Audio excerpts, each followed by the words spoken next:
Have you ever felt that chill when you're home alone? Like something's watching, whispering, waiting just out of sight? Tonight, we're diving into 5 unforgettable nights where the silence turned sinister and the shadows came alive. Stick around, because these real horrors might make you double-check your locks. I'm 30, and I live in this 2-story house I split with my sister. It's one of those mother-daughter setups, 2 kitchens, 2 separate spaces. She's got the downstairs, I've got the upstairs. She's hardly ever around though, always crashing at her boyfriend's place about 20 miles out. I don't mind being alone most of the time. I'm not a kid anymore, right? But some nights, I'll admit, the quiet gets under my skin. This happened a couple weeks ago. I was upstairs in my living room. It's this big open space with the kitchen and dining area all connected. I was sprawled on the couch, binge watching some old slasher flick, the kind that's cheesy until you're alone in the dark. The couch sits smack in the middle of the room, so my back's to half the space, including the stairs down to my sister's place. I kept the lights off, just the TV glow bouncing off the walls. Every once in a while, I'd catch myself peeking over my shoulder, like some jump scare was gonna sneak up behind me. Dumb, I know, but it happens. Movie ended around 11, and I dragged myself to bed after locking up. I was out cold until about 2 a.m., when something yanked me awake. At first, I thought it was nothing, just that groggy haze where your brain's still half dreaming. Then I heard it, a knock. 3 slow taps coming from downstairs, my sister's floor. I sat up, listening hard. It came again, tap, tap, tap, like someone rapping their knuckles on wood. I figured maybe she'd come home unannounced, forgot her key or something. I grabbed my phone, stumbled out of bed, and flipped on the hall light. The knocking stopped.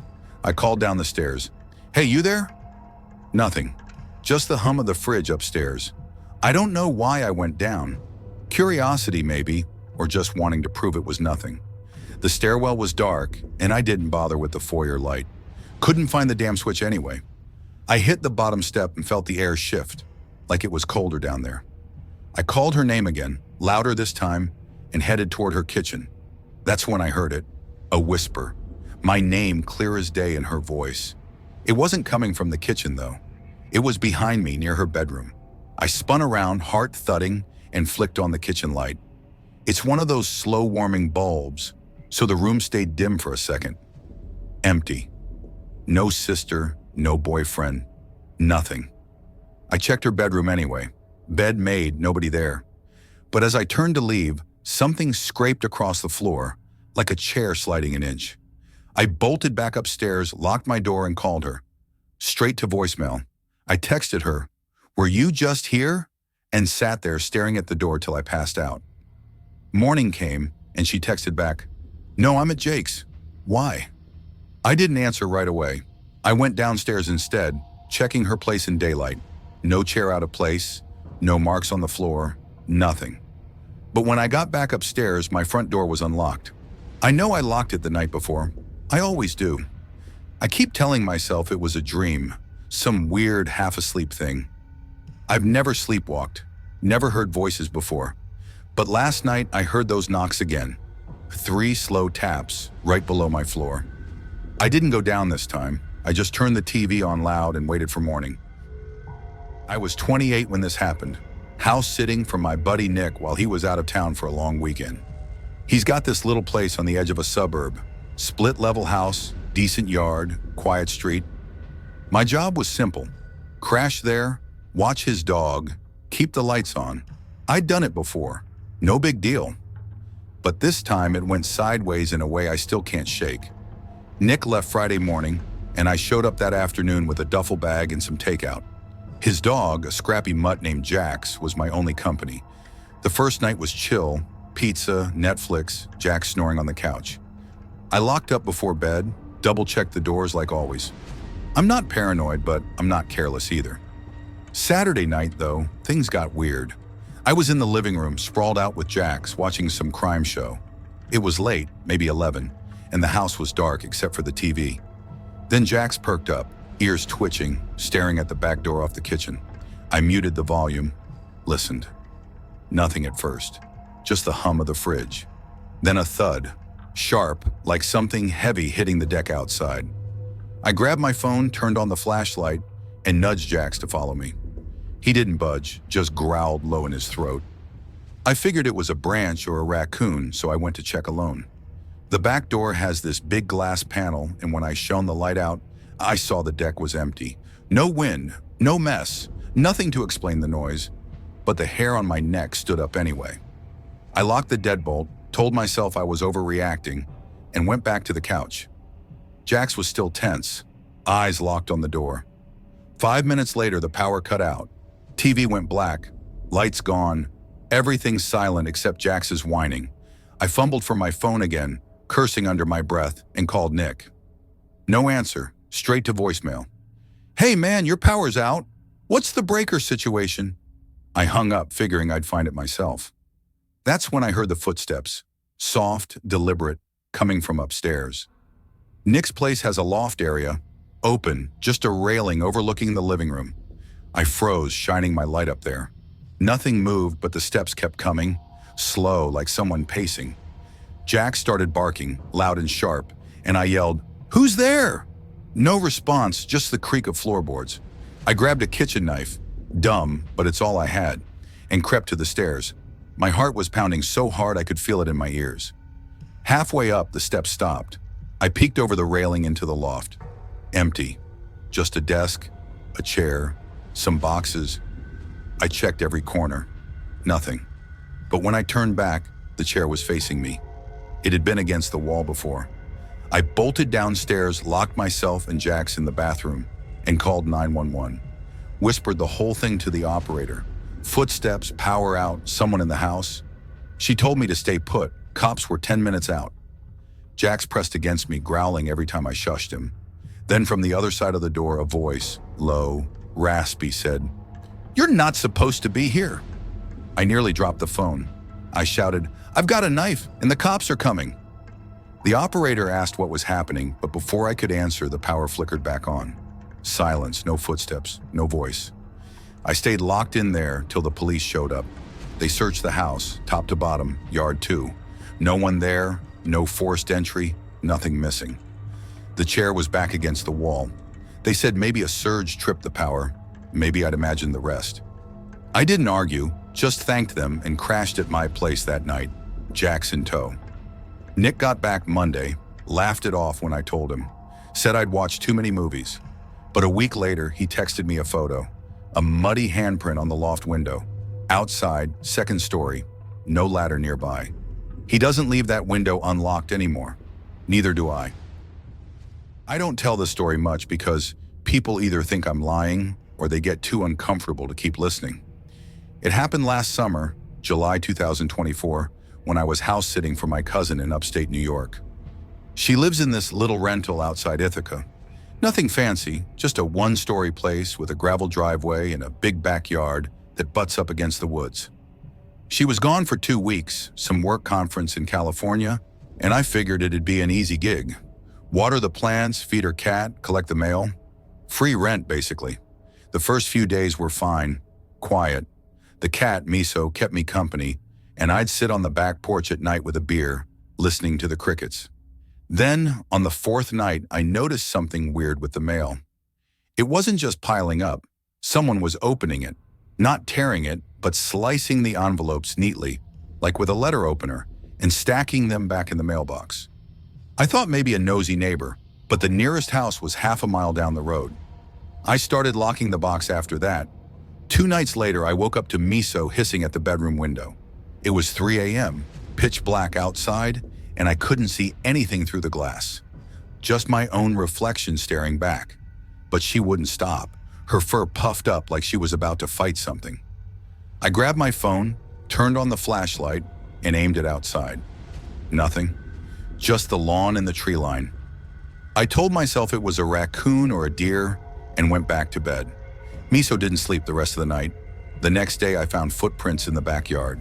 Bare feet, big ones, pressed deep into the dirt near the porch. They started at the woods and stopped right under my bedroom window. No tracks leading away, just there and gone. I called my cousin, but she laughed it off, said it was probably some hiker cutting through. I wasn't so sure. That night I locked every door, every window, and kept a kitchen knife on the nightstand. Around midnight, the power went out. No storm, no wind, just dead. I sat up listening, and that's when I heard it. Breathing. Slow, heavy, right outside the bedroom wall. I didn't move, didn't dare make a sound. It went on for maybe 10 minutes, then stopped. I waited till sunrise to check outside. The footprints were back, same spot, but this time there was something else. A little pile of mail, the opened stuff from the box, stacked neatly on the porch steps. I called the cops. They came, took a report, said it was probably kids messing around. They didn't find anything in the woods, no sign of anyone. I stayed one more night because I didn't want to bail on my cousin, but I barely slept. At dawn, I packed up, left a note, and drove back to my place in Syracuse. Miso came with me. She wouldn't stop clawing at the door to leave. A week later, my cousin called. She'd found a note slipped under her back door, dated the day I left. It just said, "You shouldn't lock the box." She thought I wrote it. I didn't. I still don't know who was out there, but I check my locks every night now. And sometimes when it's real quiet, I swear I hear that breathing again. Right outside my apartment wall. The snow fell heavy that Christmas Eve, burying the little house on Maple Street in a blanket of white. I was alone again. My family had left for the holidays, some big trip to my aunt's place across state lines. But this time, they didn't forget me by accident. I'd begged to stay. I was 16, old enough to handle a few days on my own. They agreed, probably glad to skip the fight. The house was mine, and I planned to enjoy it. Pizza, movies, no rules. That first night, though, something felt off. The wind howled too loud, rattling the windows like it wanted in. I ignored it, cranking the TV to drown out the noise. Then the power flickered, once, twice, then gone. The room went black, and the silence hit me like a punch. No hum of the heater, no buzz of lights, just the wind and my own breathing. I grabbed a flashlight from the kitchen, figuring I'd check the breaker in the basement. That's when I heard the footsteps, heavy, deliberate, crunching through the snow outside. I froze, peering through the frosted window. Nothing but shadows and swirling flakes. Probably just a deer, I told myself. But then the front doorknob jiggled. I hadn't locked it. Stupid mistake. The door creaked open, letting in a blast of icy air. I ducked behind the counter, heart hammering, as boots thudded across the hardwood. 2 sets, maybe 3. Low voices muttered, too garbled to make out, but they weren't friendly. I clutched the flashlight like a weapon, my mind racing. Burglars? Worse? I'd seen enough movies to know how this could go. I crept toward the stairs, planning to hide upstairs, but a floorboard squeaked under my weight. The footsteps stopped. Then one of the voices growled, "He's here." Not "someone's here." He's here. Like they knew me. Panic took over. I bolted upstairs, barricading my bedroom door with a dresser. The house shook as they pounded up after me, their fists, or something heavier, slamming against the walls. I grabbed my dad's old baseball bat from the closet, hands trembling. The door rattled, wood splintering, and then it went quiet. Too quiet. I thought they'd given up. I was wrong. A whisper slithered through the crack under the door, soft and wet, like it came from a throat full of snow. "Kevin, we brought you a gift." My name. They knew my name. I hadn't told anyone I was staying home, not even my friends. The window shattered behind me, glass spraying across the floor. I spun around, bat raised, but no one was there. Just a box, small and wooden, sitting on the sill. It hadn't been thrown. It was placed. The voices laughed, echoing from everywhere and nowhere, as the box lid creaked open on its own. Inside was a finger, pale, frostbitten, with a ring I recognized. My mom's. The lights flickered back on, downstairs, and the footsteps faded. I didn't move until morning, too scared to breathe. When I finally checked, the house was empty. No tracks in the snow, no broken door, no sign of them. Just the box, still on my windowsill, now empty. But every night since, when the clock hits midnight, I hear them outside again, whispering my name. Last night, they left another gift, a key. I don't know what it unlocks, but I can hear something scratching in the basement now, and I'm still alone. I was 18 when my parents took off for their anniversary trip, a week away, leaving me to watch the house. My older brother had already moved out, so it was just me in our big, creaky place surrounded by woods. The dirt driveway stretches a good quarter-mile to a quiet back road. Neighbors spaced out far enough that you'd never hear them yell. It's one of those small towns where everyone knows your name, your car, your business. I like the solitude mostly, until that week. It started on the second day. I'd run to the gas station to fill up my old Honda. This guy in a beat-up gray pickup pulled in beside me. Tall, scruffy, wearing a faded ball cap. He nodded hello, asked if I knew the way to the highway. Normal enough around here. I gave him directions, watched him scribble them on a napkin, which was weird since everyone's got GPS these days. He asked my name as he climbed back in his truck. "Kate," I said, not thinking much of it. He smirked, said, "Pretty name," and drove off. I headed home, turned into our driveway, and noticed he went left, opposite the highway. Odd, but I shrugged it off. That night, I was locking up to head to a friend's place when I heard it. Twigs snapping in the woods near the house. It was late June, warm, bugs humming everywhere, so I figured deer or a fox. I hopped in my car and left. Got back around midnight, parked by the porch, and froze. A man's voice, low and calm, called out, "Kate!" Not loud, but close, like he was just beyond the tree line. I spun around, saw nothing but shadows, and bolted inside. Locked the door, checked the windows, sat there with my phone, debating whether to call my parents. They'd say it was a neighbor messing around. I didn't buy it. Next day, I stayed in till evening, then headed out again. Same routine, locked up, walked to my car. This time, the voice came faster, sharper. "Kate, where you going?" I didn't look, just ran back inside, deadbolted the door, and dialed 911. 2 deputies showed up, swept the property with flashlights, found nothing. No footprints, no tire tracks. They said call again if it happened, but I could tell they thought I was jumpy. Sunday, I had a closing shift at the diner in town. Left in daylight, came back after 11. I was exhausted, dragging myself up the porch steps when the footsteps started, crunching gravel steady, coming from the driveway. I stopped, keys shaking in my hand. The voice again, "Kate, don't lock me out this time." I yelled, "Get the hell away from me!" and fumbled the door open. Inside, I called the cops again. They came, searched, left. Same story, nothing. Monday night, my parents were due back the next day. I couldn't take it anymore, so I packed a bag to crash at my friend Jess's place.